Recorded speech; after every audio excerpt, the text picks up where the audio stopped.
میں نے یہاں الحمدللہ قرآن پاک حفظ کیا ہے، حفظ کرنے سے پہلے سب کچھ صحیح تھا، حفظ کرنے کے بعد مجھے طرح طرح کے وسوسے آتے ہیں، غلط خیالات آتے ہیں اور سانپ نظر آتے ہیں،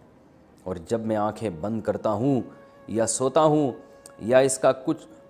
خاص طور پہ جب میں آنکھیں بند کرتا ہوں یا سوتا ہوں، اس کا کچھ حل بتا دیں، کیا کرنا چاہیے، کیا پڑھنا چاہیے؟ محمد سیف ریاض سے۔ جناب ایسی چیزوں میں پڑھنے سے وسوسے بڑھتے ہیں، کم نہیں ہوتے، یہ ذہن میں رکھیں، چاہے کچھ بھی پڑھیں آپ۔ دماغی کمزوری ہے آپ کو، یا آپ فارغ زیادہ رہتے ہیں جس کی وجہ سے آپ کو یہ وسوسے آ رہے ہیں، اس کا حفظ قرآن سے کوئی تعلق نہیں ہے۔ حفظ تو ہم نے بھی کیا ہے، اللہ کا شکر، ہمیں تو وسوسے نہیں آتے، بہت سے لوگوں نے حفظ کیا ہے، تو اس کا حفظ قرآن سے کوئی تعلق نہیں ہے۔ ہاں یہ اس بات کا امکان ہے کہ آپ کا دماغ کمزور ہو اور بہت زیادہ محنت کی وجہ سے دماغ اور کمزور ہو گیا اور خوراک آپ نے صحیح طرح نہ لی ہو،